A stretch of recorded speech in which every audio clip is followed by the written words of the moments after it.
জুলাই বিপ্লবে হাজারো শহীদের রক্ত এবং হাজারো পঙ্গুত্ব বরণের বিনিময়ে আমরা পেয়েছি নতুন বাংলাদেশ, কিন্তু তাদের সেই স্বপ্নের বাংলাদেশ কি আমরা গড়তে পেরেছি?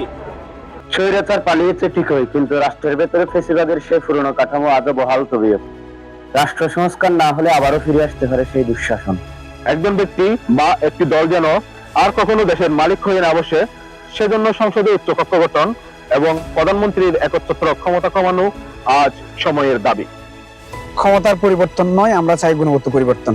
ইনসাফ কায়েম এবং জুলুমতন্ত্রের শেকড় উপড়ে ফেলতে আমাদের প্রয়োজন রাষ্ট্র কাঠামোর আমূল সংস্কার।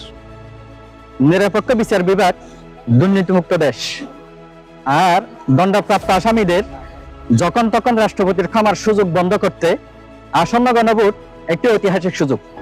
ভোট কেবল রাজনীতি নয়, এটি একটি পবিত্র আমানত। সত্যের পক্ষে সাক্ষ্য দেওয়া আমাদের ইমানি দায়িত্ব। আমরা কি সে আমানত রক্ষা করব না?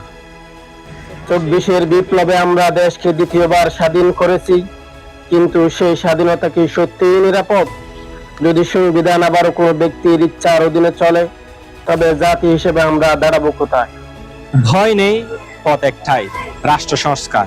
তত্ত্বাবধায়ক সরকার আর নির্বাচন কমিশনকে স্বাধীন করতে হলে আমাদের রাষ্ট্র কাঠামো বদলাতেই হবে।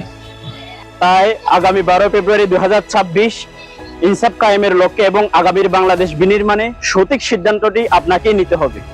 রাষ্ট্র সংস্কার ও নতুন বাংলাদেশ বিনির্মাণে গণভোটে